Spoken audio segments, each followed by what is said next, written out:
सुनिए डॉक्टर श्याम सुंदर पराशर जी की अद्भुत कथा।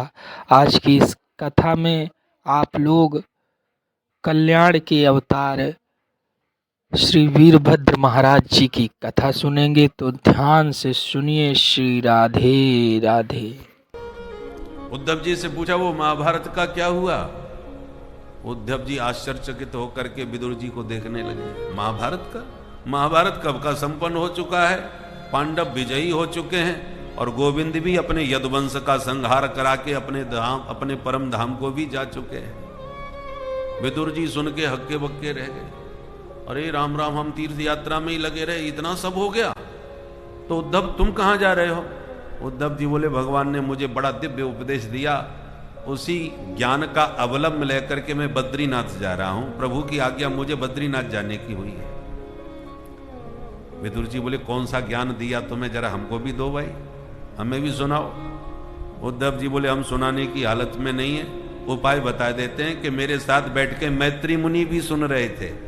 तुम्हें यदि वह ज्ञान प्राप्त करना है तो हरिद्वार में जाओ, तुम्हें मैत्री मुनि मिलेंगे, वो सुनाएंगे। तब विदुर जी सीधे हरिद्वार की तरफ गए और मैत्रेय मुनि से उनकी भेंट हुई। यहीं से विदुर मैत्रेय संवाद प्रारंभ होता है। विदुर जी ने प्रश्न किया, प्रत्येक प्राणी सुखी होना चाहता है तो फिर सुखी होता क्यों नहीं। हम और आप जितनी भी मेहनत कर रहे हैं सुखी होने के लिए, हम सुखी रहे, हमारे बच्चे सुखी रहे, इसी के लिए तो मेहनत कर रहे हैं। पर हम जितना प्रयास सुख पाने का करते हैं, हम उतने ही दुख के दलदल में धंसते चले जाते हैं। उल्टा होता है। एक गरीब किसान हल चला के मेहनत करके पसीना बहा करके खेत की मेड़ पर वृक्ष की छांव में तान दुपट्टा सो जाता है, 10 रोटी खाता है चटनी से और खर्राटे बजा के सोता है। जमीन में बिछाने के लिए भी कुछ नहीं, घास में ही सो जाता है, उबड़ खाबड़ तान दुपट्टा निश्चिंत होकर सोता है। और वही जब संपन्नता से परिपूर्ण हो जाए तो एयर कंडीशन कमरे में भी नींद की गोली खा के ही नींद आती है। परिणाम विपरीत होता है। सुखाय कर्माणि करोति लोको न तई सुखम वान्यदुपारवम। विदुर जी का यह प्रश्न है कि प्रत्येक प्राणी जब सुखी होना भी चाहता है और दिन रात उसके लिए मेहनत भी कर रहा है, फिर उल्टा परिणाम क्यों आता है। वो सुख ना पाकर के दुख के दलदल में धंसता चला जाता है। मैत्रेय जी बोले विदुर जी आप साक्षात धर्म के अवतार हैं, मांडव मुनि के हिसाब से आपको विदुर बनना पड़ा। ये महाभारत की कथा है। एक बार राजघराने में चोरी करके चोर भागे। पुलिस वालों को पता चला तो राजदूतों ने पीछा किया भागते हुए चोरों का। चोरों ने समझ लिया कि हम पकड़े जाएंगे, बच नहीं पाएंगे। उन्होंने क्या किया, मांडव मुनि तपस्या कर रहे थे, उनकी झोंपड़ी में घुस गए और जो चोरी का माल था वो कुटिया में छुपा दिया और लंगोटी लगा करके मांडव मुनि के आसपास बाबा जी बन के बैठ गए। अब पुलिस वाले जब पीछा करते हुए आए तो उन्होंने देखा चोर तो इसी रास्ते से आए थे, जगह तो यही है, आगे चोरों के जाने का कोई चिन्ह दिखाई नहीं पड़ रहा। कहीं ये तो चोर नहीं, पर ये तो साधु लोग लग रहे हैं। अब असली साधु तो एक ही थे, मांडव मुनि, बाकी तो सब नकली थे। और पता कैसे चले कि भाई असली है कि नकली। तो उन्होंने कुटिया में भीतर घुस करके खोजबीन करी तो माल बरामद हो गया चोरी का। अब जब माल बरामद हो गया तो पक्का हो गया ये पक्के नकली हैं, पाखंडी है, तो पकड़ो सबको। तो नकली के चक्कर में असली भी पकड़ में आ गए। मांडव मुनि को भी चोर समझ बैठे और सब 4 चोर थे, 5 में महात्मा, 5 को पकड़ करके ले गए। राजा से कहा महाराज ये सब पाखंडी बाबा हैं, सारा माल इन्हीं की कुटिया से बरामद हुआ है, आपका सारा माल सबूत भी मिल गया। राजा ने कहा सबको सूली पर चढ़ा दो। अब सबको सूली पर चढ़ा दिया महाराज, तो 4 तो मर गए। अब जो असली महात्मा थे वो सूली पर चढ़े रहे पर मरे नहीं। चक्र में मैंने आपको कष्ट दे दिया, आपको भी चोर समझ लिया, मुझे क्षमा करें महाराज, आप असली संत हैं, हम पहचान गए आपको, नहीं तो सूली पर लटक के कोई जिंदा बच ही नहीं सकता। आपको कुछ नहीं हुआ। मांडव मुनि बोले, राजन, हमने अपने जीवन में आज तक कोई पाप नहीं किया। मैं ये नहीं समझ पा रहा कि मैं किस पाप के कारण सूली पर लटकाया गया। हमेशा किसी न किसी पाप से ही जीवन में ताप आता है, और पाप किया नहीं तो मुझे ताप क्यों मिला? अब तुम तो जानोगे नहीं राजन, हम ये हिसाब किताब कर्मों का जो करते हैं वो यमराज हैं, उन्हीं से पूछ के आते हैं। तो राजा को तो माफ कर दिया और सीधे यमराज के यहां पहुंच गए महात्मा मांडव मुनि। यमराज ने स्वागत किया, आइए आइए महाराज, कैसे आना हुआ? तो पूरी बात बताई। आज हम सूली पर लटकाए गए, तो जरा ये बताओ हमने क्या पाप किया था जो सूली पर लटके? यमराज ने चित्रगुप्त को बुलाया, भाई जरा देखो इनका कर्मों का खाता। चित्रगुप्त ने खाता निकाल के सब देखा और कहा, महाराज जब ये बच्चे थे तो एक जीव को सुई की नोक से कौंच कौंच करके इन्होंने मार डाला था। उसी पाप से आज इनको सूली पर लटकाया गया। बता दिया। महात्मा का माथा गर्म हो गया। जब हम बच्चे थे हमें ज्ञान ही नहीं था कि पाप पुण्य क्या होता है, सुख दुख क्या होता है। हम सर्वथा अबोध थे, तो हमने कोई जानबूझ के तो पाप किया नहीं। अबोध अवस्था से यदि हम अवस्था में हमसे कोई बन भी गया तो उस पाप का तुमने इतना बड़ा दंड दिया कि हमको सूली पर लटका दिया। तुम्हें दंड देना नहीं आता यमराज, हम तुम्हें दंड देते हैं कि जाओ, तुम्हें भी हमारी तरह मानव शरीर प्राप्त होगा, दास बन करके तुम रहोगे और तुम्हें भी ये सुख दुख का अनुभव होगा, तुम्हें ये इसके परिणाम भोगने पड़ेंगे। तो साक्षात ऐसे ऐसे भारतवर्ष के ऋषि के सीधे जाकर के यमराज को ही शाप दे दिया। और उसी शाप से यमराज के दो रूप है, पापियों के लिए यमराज, पुण्यात्माओं के लिए धर्मराज। जैसे कोई न्यायाधीश जजमेंट देता है तो जिसको फांसी का आदेश सुना दिया उसको वो यमराज दिखाई पड़ते हैं, इन्हें मार डाला इन्होंने हमको। पर जिसको बाइज्जत बरी कर देते हैं उनको वो धर्मराज दिखाई पड़ते हैं, इनकी कृपा से बच गए हम। उसी प्रकार पापियों को यमराज और पुण्यात्माओं को धर्मराज, एक ही व्यक्ति दो रूपों में दिखाई पड़ते हैं। अतः मांडव मुनि के हिसाब से वे ही धर्मराज विदुर के रूप में जन्म लिए हैं। मांडव्य शापाद भगवान प्रजा संयमनो यमः भ्रातुच्छेत्रे भुजस्यायाम जातः सत्यवती सुता। इस प्रकार से समझाया मैत्रेय जी ने और कहा, विदुर जी देखो, माया ने हम समस्त जीवों को विपरीत ज्ञान करा दिया है। विपरीत ज्ञान का मतलब भगवान आनंद सिंधु हैं पर हमें उनमें आनंद नहीं आता लगे, और मिश्री खाने पर कड़वा मुंह हो जाए तो जान लो आप रोगी हैं, आपका पित्त बिगड़ा हुआ है, या आपके शरीर में विष का प्रभाव है। जिसके शरीर में विष व्याप्त हो जाता है उसको नीम मीठा लगने लगता है और मिश्री उसको कड़वी लगेगी। ऐसे ही भव भुजंग से जो ग्रसित प्राणी हैं, संसार सर्प ने जिसको अच्छी तरह काट खाया है, ऐसे प्राणियों को जो विषय तुल्य, जो विष तुल्य विषय हैं वो मीठे लगने लगते हैं, और जो आनंद सिंधु सुख राशि भगवान है वो उनको फीके लगने लगते हैं। भगवान में स्वाद नहीं आता, और स्वाद किस में आता है? विषयों में आता है। तो ये विपरीत ज्ञान हो गया कि नहीं? विष तुल्य विषय आपको प्रिय लग रहे हैं, मधुर लग रहे हैं, और जो माधुर्य मूर्ति माधव हैं वो आपको फीके लग रहे हैं। इसका मतलब आप रोगी हैं, महारोगी। अब इसका इलाज कीजिए, सत्संग की औषधि का सेवन करो, सदगुरु का आश्रय ग्रहण करो, सनई सनई आपको माधव में मधुरता का आनंद आने लगेगा। तब आप कह पाएंगे, मधुराधिपते रखिलम मधुरम, माधुर्य मूर्ति माधव बड़े मीठे हैं। अब ये बल्लभाचार्य जी की वाणी है, वो स्वस्थ महात्मा हैं, इसलिए उन्हें माधव में मधुरता का स्वाद आ रहा है। हमको उतना स्वाद थोड़ी आता, हम कहते जरूर हैं, गाते जरूर हैं, पर स्वाद नहीं आता। हमें स्वाद विषयों में आता है। अच्छा, जिसका पित्त बिगड़ जाता है, पित्त बढ़ जाता है, उसको भी मिश्री कड़वी लगने लगती है, परंतु कड़वी लगने पर भी वह व्यक्ति यदि जबरदस्ती उसको चूसने लगे, भले मुंह कड़वा हो रहा है फिर भी मिश्री चूसे, तो मिश्री में गुण होता है, वो पित्त को शांत कर देती है। तो मिश्री, आप पित्त बिगड़ा है तो कड़वी लगेगी, और फिर भी आप चूसते रहे तो धीरे धीरे पित्त को शांत कर देगी, और एक समय आएगा जब पित्त शांत हो जाएगा तो आपको भी मिश्री मीठी लगने लगेगी।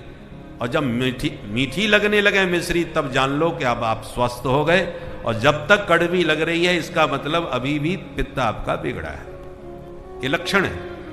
उसी प्रकार शास्त्र और संत अनुभव के आधार पर कह रहे हैं कि भगवान बड़े मधुर हैं, बड़े मीठे हैं, पर हमको नहीं लग रहे, इसका मतलब हमारा भवरोग हमें व्याप्त है। अब भले ही हमको भगवान में मन नहीं लगता, ध्यान लगाने बैठो तो दुनिया भर की बातें याद आती हैं, भजन करने बैठो तो फालतू की बातें याद आती हैं, उसने मेरे से ये बोला था। जो कभी याद ना आती हो वो भजन के समय याद आती है, क्योंकि हम रोगी हैं। और फिर भी जबरदस्ती राम नाम की औषधि का सेवन करते रहेंगे। राम नाम अति मीठा है, परंतु जिनको मीठा लगता होगा लगे, हमको तो नहीं लगता, पर हम निरंतर यदि राम राम जपते रहेंगे तो यही राम नाम की औषधि, राम रसायन पान करने से आपका भव रोग शांत हो जाएगा। और जिस दिन रोग शांत हो गया उस दिन आपको भी राम जी मीठे लगने लग जाएंगे। राम रसायन तुम्हारे पास है, हनुमान जी के पास है राम रसायन, इसलिए वो सदगुरु वैद्य हैं, वो राम रसायन पिलाते रहते हैं।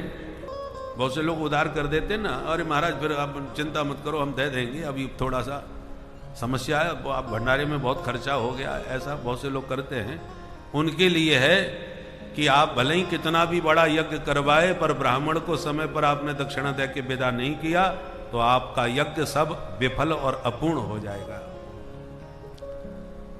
तो अब तीसरी बेटी है मनु महाराज की सबसे छोटी, जिनका नाम है प्रसूति। इन प्रसूति जी का विवाह प्रजापति दक्ष के साथ में हुआ। इनके 16 बेटियां हुई दक्ष के। उन 16 बेटियों में 13 बेटी धर्म को ब्याह दी। धर्म की मूर्ति नामक पत्नी के गर्भ से भगवान नर नारायण ऋषि प्रकट हुए, जो आज भी बद्रीनाथ में विराजमान है। और एक बेटी दक्ष ने अग्नि को ब्याही, जिनका नाम है स्वाहा देवी, इसलिए अग्नि में आहुति देते समय स्वाहा शब्द का प्रयोग किया जाता है। और एक बेटी थी स्वधा देवी, जो पितरों को ब्याही, इसलिए पितरों को जल देते समय स्वधा शब्द का प्रयोग किया जाता है। और सबसे छोटी बेटी थी सती, जो सती भगवान भोलेनाथ को ब्याही गई। और सबके संतान हुई, पर भोले बाबा के कोई संतान नहीं हुई। बोलो राधे राधे। सती के संतान क्यों नहीं हुई महाराज? बोले इसलिए नहीं हुई कि माता सती ने अपने पिता के यज्ञ में अपना शरीर ही त्याग दिया था, क्योंकि भोले बाबा को उस यज्ञ में भाग नहीं दिया गया था, इसलिए माता सती ने शरीर त्याग दिया। ये सुनकर के चौंक गए महाराज मैत्र श्री विदुर जी। और विदुर जी ने मैत्री मुनि से पूछा, ऐसी क्या बात हो गई जो माता सती को शरीर त्यागना पड़ा अपने पिता के यज्ञ में? थोड़ा विस्तार से समझाइए। तब मैत्री मुनि ने विस्तार से वर्णन किया कि जिस समय दक्ष को प्रजापति बनाया गया तो दक्ष को पद पर बैठते ही मद कुछ ज्यादा आ गया। देखो दक्ष, ये जो प्रजापति का पद है वो सामान्य पद नहीं होता। मनुष्य में सर्वश्रेष्ठ संपन्न भोग विलासिता से परिपूर्ण चक्रवर्ती सम्राट हुआ करते हैं राजा लोग। तो राजा को जितना सुख इस धरती पर मिलता है उससे 100 गुना अधिक सुख पितरों को प्राप्त होता है पितृलोक में। और पितृलोक में जो सुख मिलता है उससे 100 गुना अधिक गंधर्व लोक में गंधर्वों को प्राप्त होता है। गंधर्वों को जितना प्राप्त होता है उससे 100 गुना अधिक सुख मिलता है कर्मदेवों को। कर्मदेव वो कहलाते हैं जो अपने दिव्य कर्मों के द्वारा देवता बन जाते हैं, उनको सुख प्राप्त होता है। कर्मदेवों को जितना सुख मिलता है उससे 100 गुना अधिक आजान देवों को प्राप्त होता है। आजान देवता वो हैं जैसे देवराज इंद्र हैं, जो सब देवताओं के राजा बने बैठे हैं। आजान देवों को जितना सुख प्राप्त होता है उससे 100 गुना अधिक प्रजापति को प्राप्त होता है, जिस पद पर दक्ष विराजमान हुए। और प्रजापति को जितना सुख प्राप्त होता है उससे कहीं 100 गुना अधिक ब्रह्मा जी को ब्रह्मलोक में प्राप्त होता है। इसलिए दक्ष का पद बहुत बड़ा था।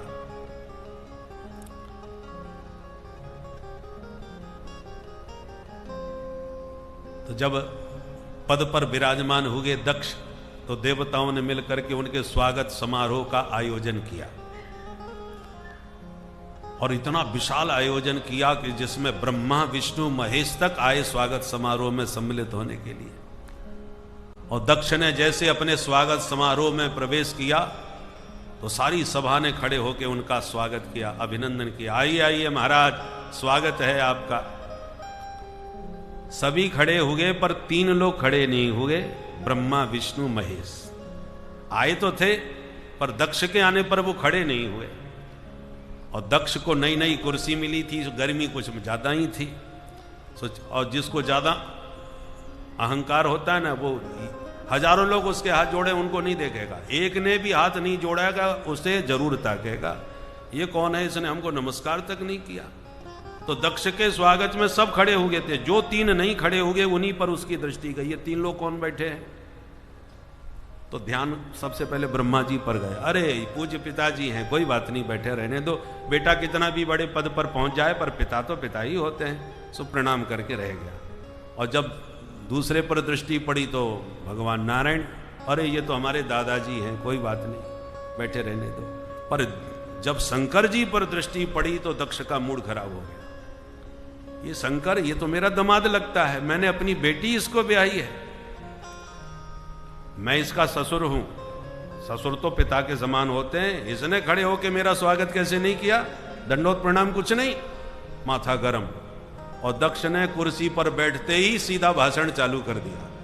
श्रूयताम ब्रह्म रसयो में सह देवा सहाग्नय साधूनाम ब्रुवतो ब्रक्तम नाज्ञाना न च मत्सरात्। सारी सभा सावधान होकर के हमारी बात सुने। जैसी गरजे तो सभा हैरान, अरे ये तो सभापति हैं, इनका भाषण तो अंत में होना चाहिए, ये श्री गणेश में ही भाषण देना चालू क्यों कर दिए? लगता कोई खास बात सुनाएंगे। कहो महाराज। दक्ष ने कहा सिर्फ एक बात कहना चाहता हूं, सभ्य लोगों के समाज में किसी भी एक असभ्य को भी बुला लो तो सभा की गरिमा गिर जाती है। तो सब लोग कानाफूसी करने लगे, यहां असभ्य कौन आ गया भाई, ये किसके बारे में कह रहे हैं? दक्ष ने कहा इधर उधर क्या देख रहे हो, तुम्हें ये शंकर दिखाई नहीं पड़ता? अरे राम राम राम, सभ्यता तो इसको तब आती जब सभ्य लोगों के बीच में बैठे उठे। प्रेताबासेसु घोरेसु, 24 घंटे भूत प्रेतों की बारात लेके चलने वाला, इसको शिष्टाचार सभ्यता कहां से आएगी? एक ने धीरे से कहा ऐसे मत बोलो, आपके दामाद हैं, आपने जब इनको अपनी बिटिया ब्याही थी तब इनके दोस्त तुम्हें दिखाई नहीं पड़े थे क्या? की आज्ञा मुझे हुई कि जाओ अपनी बेटी इनको ब्याह दो, तो इनकी बाप की बात रखने के लिए बेटी का विवाह मैंने किया था, अन्यथा कहां मेरी मृगलोचनी बेटी सती और कहां ये बंदर जैसी आंख वाला शंकर? तुम बताओ कहीं से भी जोड़ा जमता है? ग्रहीत्वा मृग शावाक्षा पाणी मरकट लोचना, अपनी बेटी सती को मृग शावाक्षा, मृग शावाक्षी माने मृगनयनी कहा, और भोले बाबा से कहा मरकट लोचन, ये बंदर जैसी आंख वाला, ये शंकर को मैंने ब्याह दी। अब शंकर जी के बगल में नादिया जी नंदीश्वर बैठे थे, उनका मूड खराब हो गया। भोलेनाथ से इशारा किया, देखो महाराज ये आपको बहुत उल्टा सीधा बोल रहे हैं, आप इनको जवाब दो, नहीं तो हमको आज्ञा दो, 2 मिनट में इनकी बोलती हम बंद कर दें, जो मुंह में आए बोले चले जा रहे हैं। भोले बाबा ने मुस्कुरा के इशारा किया, रहने दो भाई, हमारे ससुर जी हैं, और बेटा ससुराल की गाली सबको सुननी पड़ती है, हम भी सुन रहे हैं, थोड़ा तुम भी सुन लो भाई। अब ससुराल वाली बात आ गई तो बेचारे नंदीश्वर भी मौन हो गए, अब क्या कह सकते हैं हम। ठीक है, आपको अच्छा लगता है सुनो। अब आप किसी पर लाल पीले होकर के गाली दो और वो सुनने वाला मुस्कुरा के आनंद से सुने तो और ज्यादा मूड खराब होता है, कोई फर्क ही नहीं पड़ रहा। दक्ष ने जम के तो गाली दी, अब गाली देने से कोई फायदा नहीं हुआ तो क्रोध में आकर के शाप ही दे दिया। मैं शिव शंकर को शाप देता हूं, आज के बाद किसी यज्ञ में इसको भाग न दिया जाए। जब शाप दिया तब नंदीश्वर का पारा गर्म हो गया, वो भी तिल मिला के खड़े हो गए। हे प्रजापति, पद के मद में महादेव की महिमा ही भूल गए। कालम महाकाल कालम कृपालम, जो कालों के भी महाकाल है, महादेव की महिमा को तुम भूल रहे हो। जब से आए हो बड़बड़ाए जा रहे हो। मैं भी तुम्हें शाप देता हूं दक्ष, तुमको बकरे का मुंह लग जाए। बकरा बहुत में करता है, अंत में उसका हाल क्या होता है जगत जानता है। दक्ष को शाप दिया तो दक्ष के पक्ष में भृगु जी खड़े हो गए और दाढ़ी पर हाथ घुमाते हुए बोले, हे नंदीश्वर, ससुर दमाद की आपसी लड़ाई थी, तू बीच में क्यों बोला? मैं भी शाप देता हूं शिव जी के गण पाखंडी हो जाएं। जब शिव गणों को पाखंडी कहा तो शिव जी के गण सब उठ के खड़े हो गए। हे बुढ़े बाबा, हमको पाखंडी बोलते हो? हम भी शाप देते हैं तुम्हारे जैसे चाटुकार ब्राह्मण भिगमंगा हो जाएं, सर्वभक्षी हो जाएं, सर्वभक्षाध्वजातयः। भोले बाबा ने देखा ये स्वागत समारोह हो रहा है या शाप समारोह हो रहा है। सब एक दूसरे पर बरस रहे हैं और सब गड़बड़ हमारी वजह से हुआ है, नेक हम खड़े नहीं हो पाए। हमको क्या मालूम था इतनी बात बिगड़ जाएगी भाई। तो चलो भाई, हमारी वजह से गड़बड़ है तो हम ही यहां से चले जाते हैं। तुरंत अपने गणों को शांत करके भोले बाबा वहां से सीधे कैलाश को प्रस्थान कर गए। का परिचय दे तो मामला शांत हो ही जाता है। और दक्ष का क्रोध अब भी शांत नहीं हुआ। गाली भी दे दिए, शाप भी दे दिए और भोले बाबा कुछ नहीं बोले, तब भी शांत नहीं हुए। इन्होंने भोले बाबा को नीचा दिखाने के लिए गंगा तट हरिद्वार में जाके एक बहुत विशाल यज्ञ किया। उस महायज्ञ में सारे देवी देवताओं को, छोटे बड़े सब बुलवाए, पर महादेव को कोई निमंत्रण कार्ड नहीं दिया। अब देवी देवता भी अपने विमानों से गड़गड़ाते हुए जैसे ही निकले कैलाश पर्वत के ऊपर से। और एक बात बताएं, दो प्रेमियों में खटपट हो जाए तो तीसरे लोग बड़ा आनंद लेते हैं। आपकी पड़ोसी से बोलचाल बंद हो गई किसी बात से, तो जो आपके यहाँ आएंगे वो प्राय उन्हीं के यहाँ जाकर के जूता उतारेंगे। बोले साहब भीड़ में उधर चले ना जाएं, इसलिए यहीं उतार के चलते हैं। और फिर जानबूझ के कहेंगे, कहो साहब आप नहीं चलोगे क्या? कुछ ना कुछ उससे दो चार बातें बुलवा ही लेंगे और फिर आके दो की चाल लगा के यहां सुनाएंगे। तो देवताओं को मालूम है कि महादेव को इस यज्ञ में नहीं बुलाया है, तो क्या जरूरत थी कि महादेव के ऊपर से ही विमान गड़गड़ाते हुए ले जा रहे हो? अरे इतना बड़ा आकाश है, कहीं दाएं बाएं से इधर से निकाल लेते चुपचाप। पर नहीं, देखो तुम यहां बैठे हो, हम तुम्हारी ससुराल में जा रहे हैं। शिव जी को क्रोध ना आ रहा हो तो आ जाए, परंतु सती जी को कुछ नहीं पता अभी तक। भोले बाबा को तो सब मालूम है।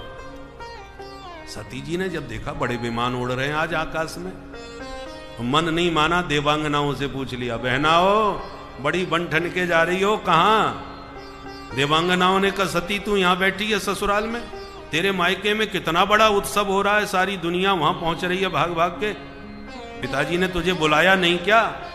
अब सती के होश उड़ गए। मायके में महोत्सव है और मुझे पता तक नहीं है, ये कैसे हो गया?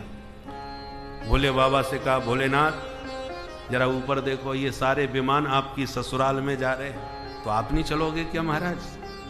अब शब्द शैली देखिए सती जी की बात। प्राय माताएं अपने मायके की जब बात करती हैं तो बड़ी अकड़ के कहती हैं, मेरे मायके में ऐसा हुआ। पर आज भाषा बदली हुई है।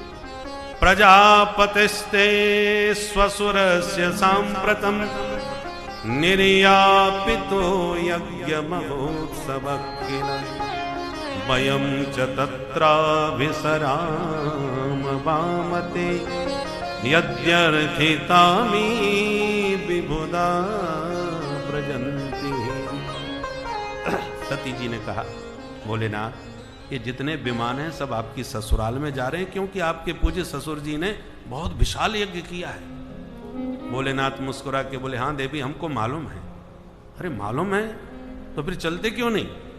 भोले बाबा ने कहा, कोई चिट्ठी आई थी क्या? अब सती जी घबराई, बोले देखो महाराज चिट्ठी भेजी तो जरूर होगी, ये छोटे छोटे देवताओं को वहां बुलाया है तो महादेव को कैसे भूल सकते? भोले बाबा ने कहा हमको पता है, कोई चिट्ठी नहीं दी हमारे लिए। आपको कैसे पता? तब भोले बाबा ने वो पुरानी कहानी आज सुनाई। देवी जी, तुम्हारे पिताजी के स्वागत समारोह में हम तनिक खड़े नहीं हो पाए, सो हमको गालियां सुनने को मिली और उनका वो स्वागत समारोह साप समारोह में बदल गया। इसलिए अब हम बिन बुलाए बिल्कुल नहीं जाएंगे, कहीं यज्ञ महोत्सव युद्ध महोत्सव न बन जाए, इसलिए हमारा वहां न जाना ही अच्छा है। सती जी ने कहा, ओहो, तो ससुर दमाद में खटपट चल रही है और हमें अभी तक पता तक नहीं है। वैसे भोलेनाथ बुरा मत मानिए, गलती तो आपकी थी। अरे आपके ससुर जी थे, ने खड़े हो जाते आप तो क्या बिगड़ जाता। पर कोई बात नहीं, ये छोटी मोटी बातें होती रहती हैं। आप चलिए, मैं समझाऊंगी, पिताजी आपसे माफी मांग लेंगे, बात खत्म हो जाएगी। भोले बाबा ने कहा, सुनो देवी जी, हम उस जगह पर कदापि नहीं जा सकते जहां पर लोगों को हमें देखकर हर्ष न हो। देखो, हम तो शिव हैं, जहर का घूंट भी पी जाते हैं, वैसे ही हम अपमान का घूंट भी पी गए। अपमान को हमने पचा लिया, परंतु ऐसी जगह जाने से लाभ क्या जहां हमारे जाति लोगों का मुख मुरझा जाए, ना उनको आनंद आए ना हमको आनंद आए। ऐसी जगह भूल के भी नहीं जाना चाहिए। आवत ही हर से नहीं, नैनन नहीं सने, आवत ही हर से नहीं, नैनन नहीं सने, तुलसी तहाँ न जाइए, तुलसी तहाँ न जाइए, चाहे कंचन बरस में, तुलसी तहाँ न जाइए, चाहे कंचन बरसे में, आवत ही हर से नहीं, नैनन नहीं सने, तुलसी तहाँ न जाइए, कंचन बरसे में, तुलसी तहाँ न जाइए, कंचन बरसे में, आवत ही हर से नहीं, नैनन नहीं सने, तुलसी तहाँ न जाइए, कंचन बरसे में, तुलसी तहाँ न जाइए, कंचन बरसे में। हरे कृष्णा हरे कृष्णा, कृष्णा कृष्णा हरे हरे, हरे राम हरे राम, राम राम हरे हरे, हरे कृष्णा कृष्णा कृष्णा हरे हरे, हरे राम राम राम हरे हरे, हरे कृष्णा कृष्णा कृष्णा हरे हरे, हरे राम राम राम हरे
जय जय राधा रमण प्यारो राधा रमण जय जय राधा रमण प्यारो राधा जय जय राधा रमण प्यारो राधा जय जय राधा रमण प्यारो राधा रमण जय जय राधा रमण प्यारो राधा रमण जय जय राधा रमण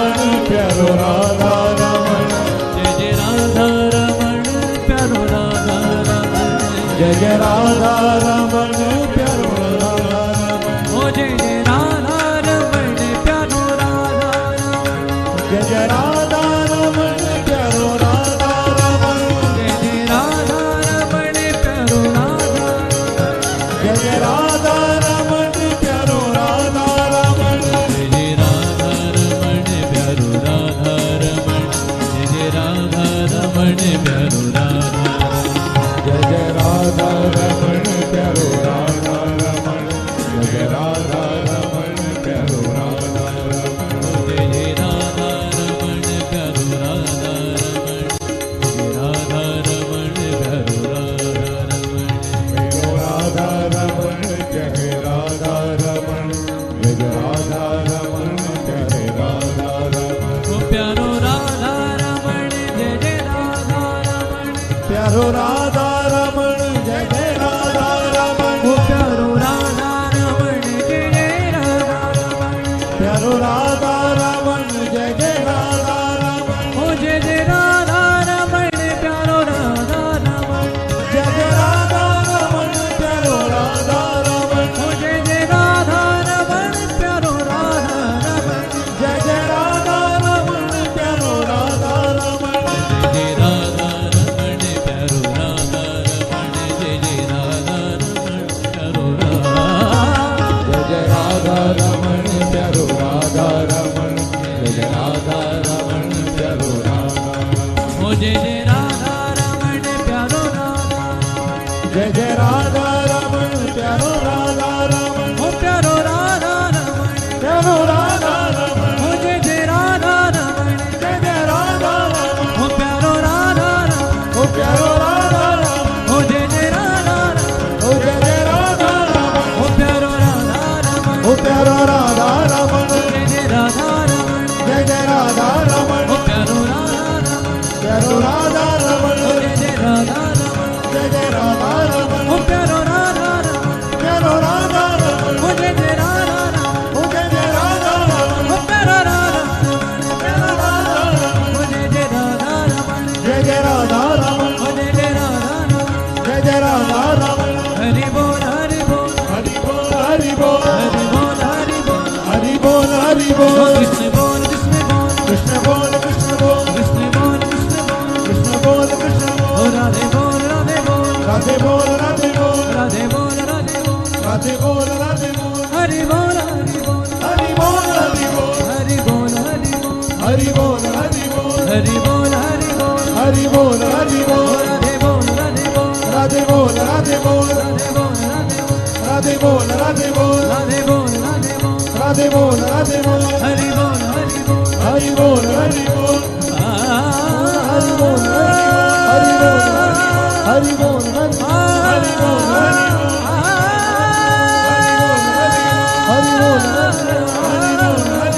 हरि बोल हरि बोल हरि बोल हरि बोल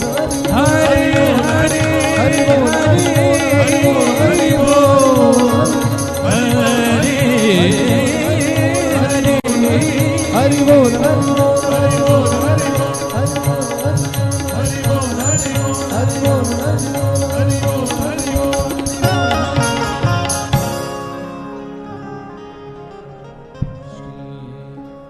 जय राम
राम जय राम जय जय राम श्री राम जय राम जय जय राम बोलो श्री राम जय राम जय जय राम श्री राम जय राम जय मगर रे गम गम रे नीरे सा रे श्री राम जय राम जय जय राम श्री राम जय राम जय राम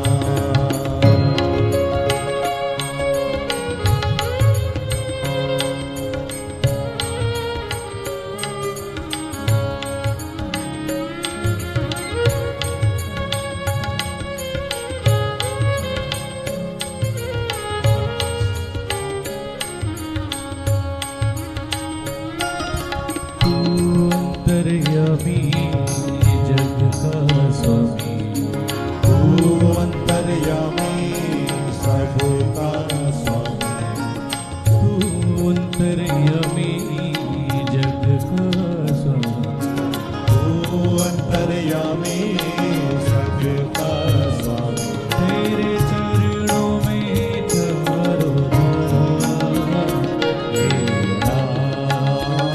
हे राम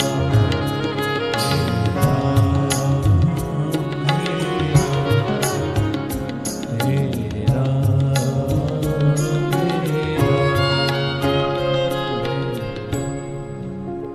बोल वृंदावन बिहारी लाल की जय भक्त वत्सल भगवान की जय जय जय श्री राम। प्रजापतिस्ते स्वसुरस्य साम्प्रतम् निर्यापितो यज्ञमहोत्सवः किल वयं च तत्राभिसरामवामते यद्यर्थितामि विबुधा व्रजन्ति। तो हम निवेदन कर रहे थे, प्रजापति दक्ष के यज्ञ में सारे देवता गए पर महादेव नहीं। सती ने दुराग्रह किया और कहा महाराज आपको जाना चाहिए। भोलेनाथ ने कहा देव सुनो देवी, कोई बाण मार दे तो बाण का घाव समय रहते ठीक हो जाता है, और जो बाणी का घाव होता है वो जीवन भर हरा बना रहता है, वो शांत नहीं होता, ठीक नहीं होता। दिवा निशम तप्यति मर्म ताडितः। शब्द के जो बाण हैं वो दिन रात जब जब उन शब्दों को याद करो तो वो पीड़ा पहुंचाते हैं। देवी हम तो अपमान का घूंट पी गए, पर तुमसे अपमान भी सहन नहीं हो सकेगा, इसलिए न तो हम जाने वाले हैं न तुम वहां जाने का विचार बनाओ। सती जी ने कहा सुनो जी, मैं तो अवश्य जाऊंगी, मायके में उत्सव हो और हम न जाएं। तस्मिन् भगिन्यो मम भर्त विश्वकई ध्रुवम गमिष्यन्ति सुहृद दीक्षवा।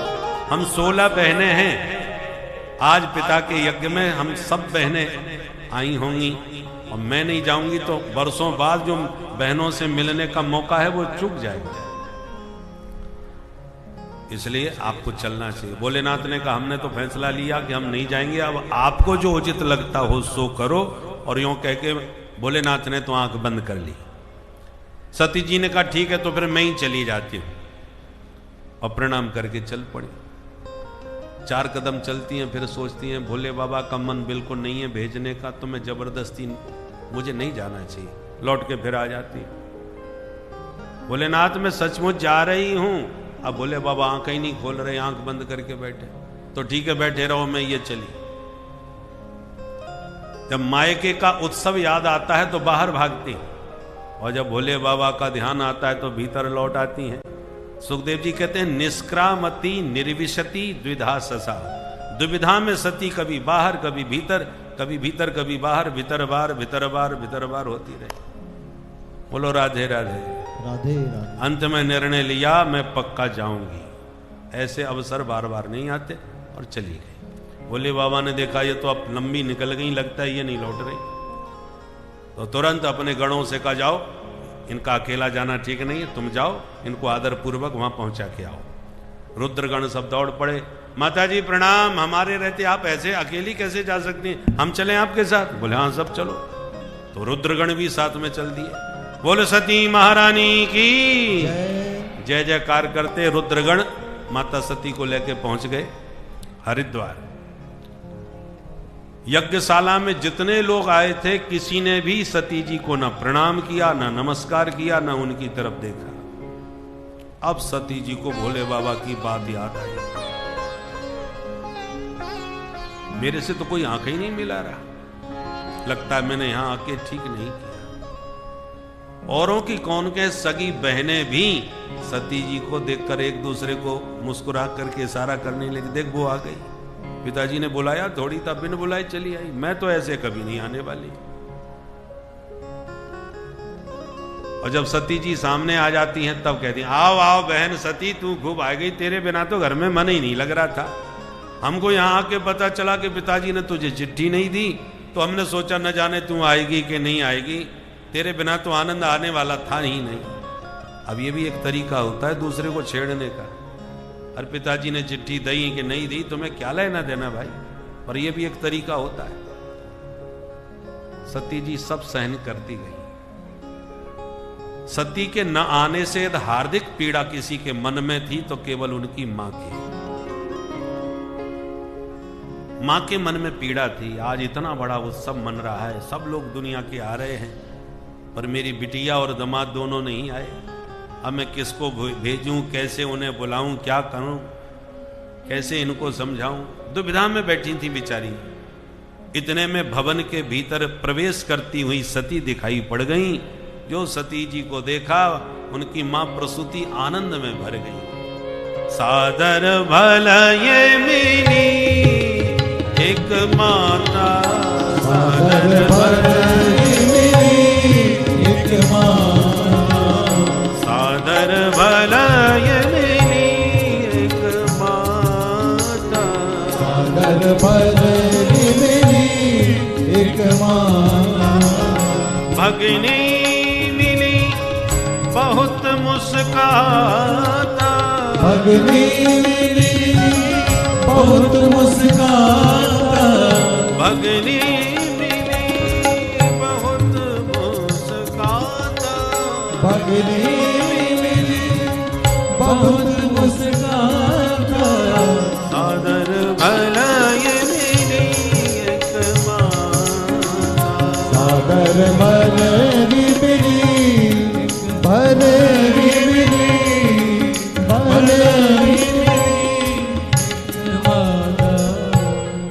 बड़े प्यार से केवल मां ने ही सती जी को गले लगाया।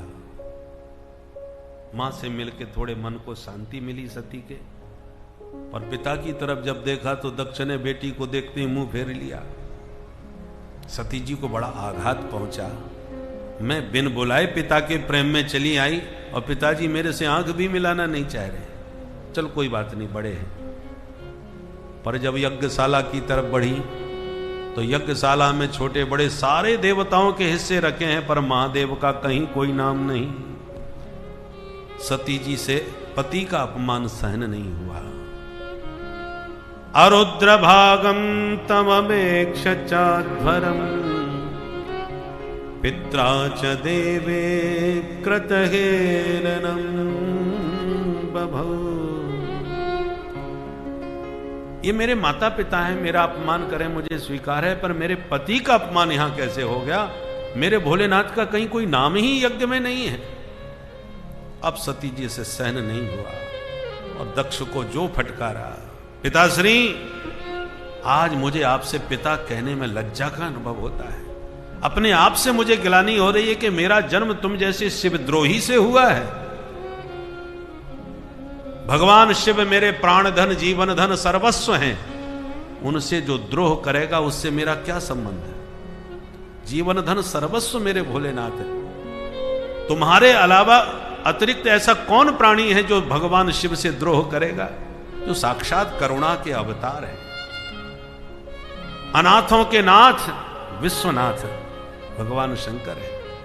जिनको कहीं कोई दुनिया में आश्रय नहीं देता, उनका आश्रय भोलेनाथ बनते हैं। एक बार सांप बिच्छू रोते हुए पहुंच गए, भोले बाबा हम बड़े दुखी हैं, क्या कष्ट है?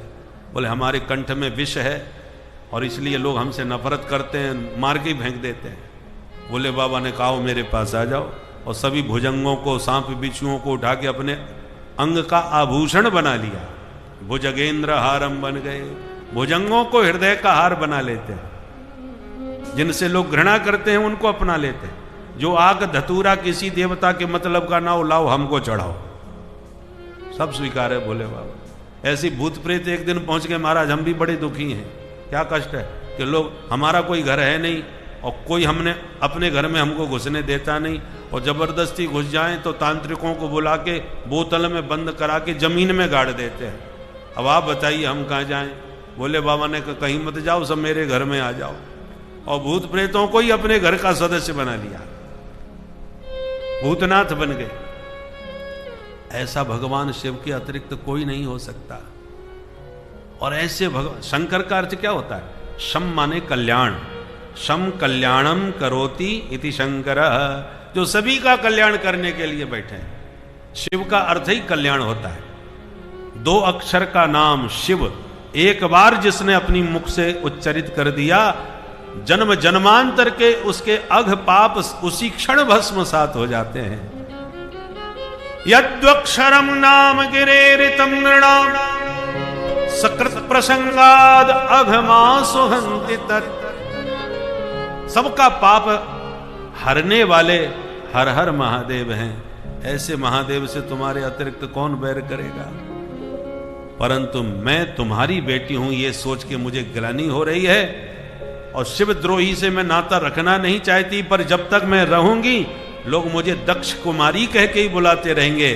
तुमसे मेरा नाता तभी टूटेगा जब मेरा शरीर छूटेगा। इसलिए आज इसी वक्त तुमसे नाता तोड़ने के लिए इस शरीर को ही त्याग देती हूं। और इतना कह के सद्य प्रज्ज्वाल समाधि जाग्निना, योगाग्नि में माता सती ने तत्क्षण अपना देह त्याग कर दिया। बोलो सती महारानी की जय। जैसे ही शरीर त्यागा सती ने, रुद्रगण क्रुद्ध हो गए और यज्ञशाला पर टूट पड़े, मारो काटो चिल्लाते हुए विघ्न डालने लगे। पर यज्ञाचार्य भृगु जी थे, उन्होंने ऐसा रक्षोहण मंत्र पढ़ा कि यज्ञ कुंड से अनेक देवता प्रकट हो गए और मार पीट के भूत प्रेतों को भगा दिया। वहां से नारद जी ने सीधे दौड़ लगाई, महादेव के पास आए। भोलेनाथ गजब हो गया। क्या हुआ? बोले सरकार जैसे हम थे वैसे ही आप हो गए। क्या मतलब? बोले माता सती गई थी ना अपने पिताजी से मिलने के लिए, फिर क्या हुआ? बोले वो दुष्ट दक्ष ने बेटी को गले लगाना तो दूर रहा, वो बड़े प्यार से गले मिलने आई और दक्ष ने ऐसा धक्का मारा कि बेचारी हवन कुंड में गिर गई। संवाददाताओं की अपनी अपनी शैली होती है, खबर कैसे चटपटी बनाई जाए। नारद जी सबसे पुराने संवाददाता है महाराज। ऐसे पत्रकार ऐसी चटपटी खबर बना करके महादेव को सुनाई कि महादेव का माथा गर्म हो गया। जटा उखाड़ के पटक दी, भोलेनाथ की जटा से वीरभद्र प्रकट हो गए। आदेश दिया दक्षम सयज्ञम जही, वीरभद्र जाओ दक्ष को यज्ञ सहित समाप्त कर दो। आदेश मिलते ही वीरभद्र चल पड़े। कराल दृष्टोज्वल दग्न मूर्धज कपाल माली विबुधायुधायुध, ऐसे प्रतीत हो रहे थे जैसे मूर्तिमान काल आ रहे हों। भूत प्रेतों की असंख्य भीड़ साथ में चल पड़ी। असंख्य भूत प्रेतों के दौड़ने से इतनी धूल उड़ी कि आंधी आ गई, तूफान आ गया। यज्ञशाला के देवता बोले देखो देखो कितनी भयंकर आंधी आ रही है, ऐसी आंधी हमने नहीं देखी। भाई मौसम तो आंधी का है नहीं, बिना मौसम की आंधी कहां से आ गई? एक बोला मुझे तो लगता है कहीं डकैती पड़ी है, चंबल के डकैत आए होंगे, कहीं डकैती पड़ी है, डकैत भाग रहे हैं इसलिए धूल उड़ रही है। दूसरा बोला कैसी बात करते हो, आजकल बड़े बड़े अपराधी स्वयं जेल में जाके अपने प्राण बचाना चाह रहे हैं। आजकल डकैत कहाँ रहे, सब अपराधी या तो मिट्टी में मिल गए या ऊपर चले गए, अब डकैत नहीं हो सकते। तो फिर बताइए धूल कैसी है? एक बोला मुझे लगता है जंगल से गाय भाग के आ रही होंगी। जब तक कुछ समझ में आता तब तक उस धूल आंधी ने यज्ञशाला को ही घेरना चालू कर दिया, और जो भूत प्रेत नजर आए देवता सब घबराए, जोर से चिल्लाए भागो। और जो भगदड़ मची, तुरंत आवाज वीरभद्र ने लगाई पकड़ो एक न जाने पावे। जिसने भी यज्ञ में भाग लिया है वो भाग लेके ही भागेगा, खाली हाथ यहां से कोई ना जाने पावेगा। और जो आक्रमण किया भूत प्रेतों ने, सारे देवी देवताओं को बंधक बना लिया और टूट पड़े यज्ञशाला के ऊपर, बल्लियां उखाड़ उखाड़ करके ध्वस्त करने लगे। कोई भंडार गृह में घुस गए, कोई खीर की कढ़ाई में कूद कूद के हर हर महादेव, सारा भंडार खीर मालपुआ सब चौपट कर डाले।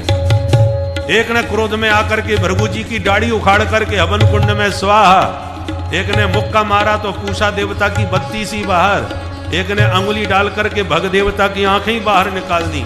इस प्रकार से सबका हाथ पैर खंडित करके देवताओं को, अंत में दक्ष को पटक करके, मुंडी मरोड़ करके और दक्ष का सिर ही उखाड़ करके हवन कुंड में स्वाहा। बोल शंकर भगवान की जय। सारा यज्ञ विध्वंस करके भाग गए भूत प्रेत। अब देवता जो खंडित हो गए थे वो रोते रोते भागते ब्रह्मा जी के पास गए। हे विधाता, बड़े बड़े यज्ञ देखे पर जिंदगी में ऐसा यज्ञ नहीं देखा। ब्रह्मा जी ने कहा, बिना विचारे जो करे सो पाछे पछताए। यज्ञ में भाग मेरा भी था, नारायण का भी था, पर भोले बाबा नहीं गए तो हम दोनों भी नहीं गए। और जब हम तीनों ब्रह्मा विष्णु महेश नहीं गए तो तुम लोग क्यों चले गए? सब देवताओं ने कान पकड़ लिए। अब खाई सो खाई, आगे खाएं तो राम दुहाई। जिंदगी में ये गलती दोबारा हमसे कभी नहीं होगी सरकार, और हमारी ये दुर्दशा ठीक करो। ब्रह्मा जी ने कहा, चलो भोले बाबा से माफी मांगो। देवता बोले, उन्हीं के गणों ने दुर्दशा की है और अब उन्हीं के पास हमें भेज रहे हो, अब की बार जिंदा नहीं बचेंगे हम। ब्रह्मा जी ने कहा, घबराओ मत, भोले बाबा का नाम है आशुतोष।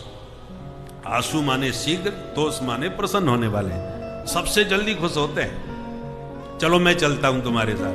तो ब्रह्मा जी को आगे करके सब देवता गए और भोले बाबा को साष्टांग प्रणाम किया। भोले बाबा ने ब्रह्मा जी को आसन दे करके प्रणाम करके बैठाया और देवताओं ने चरणों में गिर के महादेव की स्तुति करी। कर्पूर गौरम करुणावतारम सभी गाइए।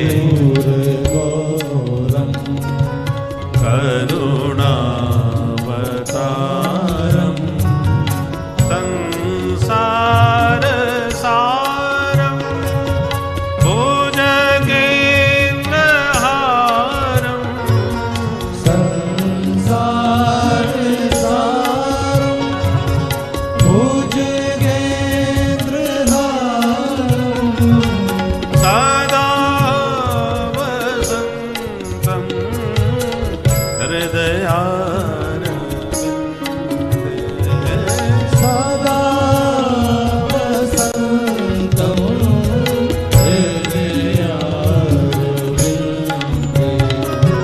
भवं भवानी बोल शंकर भगवान की। भोले बाबा तुरंत खुश हो गए, भाई कैसे आना हुआ? तो बेचारे देवताओं की हिम्मत न पड़े, हम क्या कहें। भृगु जी कुछ कहना चाहते थे पर उनकी आदत थी दाढ़ी पर हाथ फेर के बात करने की। सो हाथ दाढ़ी पर गया पर दाढ़ी गायब, तो शर्मिंदा होकर के रह गए, कुछ बोल ही ना पाए।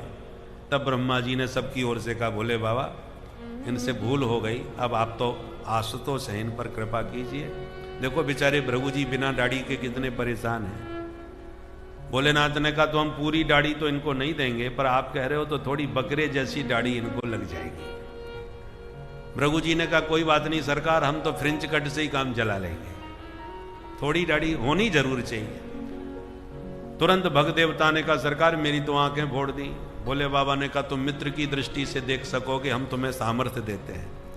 पूषा देवता ने कहा, महाराज मुझे तो ऐसा मुक्का मारा कि सारी बत्ती सी निकल गई, पूरा वेदांती बना दिया। भोले बाबा ने कहा, तुम सत्तू घोर घोर के पी जाओ, दांतों की जरूरत नहीं पड़ा करेगी, सतुआ पियो खूब। भोले बाबा तुरंत बेचारे पूषा देवता पूषा ने स्वीकार कर लिया, ठीक है सरकार। ऐसे सबको संतुष्ट किया भोलेनाथ ने। अंत में सबने एक स्वर में कहा, भोलेनाथ चल के उस यज्ञ को भी सफल कर दीजिए। भोलेनाथ ने कहा, यज्ञ में हमारा भाग तो है नहीं, तो हम क्यों जाएं? सबने कहा, सरकार आज हमने एक निर्णय लिया है। क्या?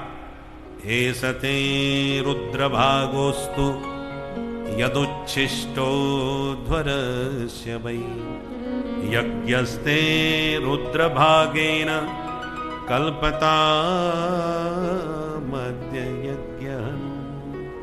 हम सब ने देवताओं ने निर्णय लिया है यज्ञ में जो भी सामग्री अवशिष्ट बचेगी, शेष बचेगी, वो सब आपका ही भाग माना जाएगा। बोले बाबा राजी हो गए, ठीक है भाई, जो ही राम सो ही राम, जो बच जाए वही सही, चलो हम चलते हैं। पहुंचे यज्ञशाला में, जाते बोले बुलाओ यजमान कहाँ है? बोले सरकार धड़ तो ये धरा है और सिर सुहा हो चुका है, अब बोलो क्या करें? भोले बाबा ने बकरे का मुंह लगा करके दक्ष को पुनर्जीवन प्रदान कर दिया। दक्ष जैसे ही जीवित हो गए, महादेव के चरणों में प्रणाम करके और स्तुति करने लगे। पर बकरे का मुंह था तो बकरी की भाषा में ही बोले, तो भोले बाबा को हंसी आ गई, हमारे ससुर जी की पूरी भाषा ही बदल गई। इसलिए आज भी शिव जी की पूजा करने के बाद भक्त लोग बम बम बम बम बकरे की तरह जरूर बोलते हैं, और बम बम बोलते ही भोले बाबा को ससुर जी याद आ जाते हैं। बोल शंकर भगवान की जय। जैसे ही भोले बाबा प्रसन्न हुए, संतुष्ट हो गए, तुरंत श्री हरि नारायण प्रकट हो गए। सबने मिलकर भगवान का स्तवन किया और भगवान ने सबको सावधान करते हुए कहा, अहम ब्रह्मा च सर्वस्य जगतः कारणम परम। हम देखने में तीन हैं पर वस्तुतः हम तीनों एक ही हैं। मैं ही ब्रह्मा बन के सृजन करता हूँ, विष्णु बन के पालन करता हूँ, रुद्र बन के संहार करता हूँ। इसलिए हम देखने में भिन्न भिन्न हैं पर वस्तुतः तत्व हम एक ही हैं। शिवद्रोही मम दास कहावा, सो नर मोह सपनेऊ नहीं भावा। जो भोले बाबा से बैर करे और मेरा भक्त बने, भगवान कहते मुझे स्वप्न में भी वो स्वीकार नहीं। शिवस्य हृदयम विष्णो, विष्णोश्च हृदयम शिव, ईसदप्यंतरम कृत्वा रौरवम नरकम ब्रजे। जो भगवान विष्णु से प्रेम करके शिवजी से द्रोह करे या शिवजी से प्रेम करके राम जी से द्रोह करे, वो कभी सिद्ध नहीं हो सकता, उसकी साधना सफल नहीं हो सकती। क्योंकि राम जी भोले बाबा के हृदय में बैठे हैं, भोले बाबा राम जी के हृदय में बैठे हैं। शिवस्य हृदयम विष्णु, दोनों ही एक हैं, देखने में अलग अलग हैं। ऐसे भगवान ने समझाया। देखो दोनों के नाम में हर है, एक है हर, एक है हरि। दोनों ही हरण करते हैं, काय का? पापों का। अपनी शरणागत के समस्त पापों का हरण करने के नाते एक हरि है, एक हर है। और दोनों ही कल स्वरूप स्वभाव देख लो, भोले बाबा ने अपने ससुर जी का सिर उड़ा दिया और इधर राम जी महाराज ने भी क्या किया? राम जी की जो प्राण प्रिया माता सती है, सीता जी हैं, मूल रूप से लक्ष्मी का स्वरूप है। और लक्ष्मी कहाँ से जन्म ली? समुद्र से। समुद्र की बेटी हैं लक्ष्मी। तो राम जी के एक तरह से समुद्र कौन हो गए? ससुर जी हो गए कि नहीं?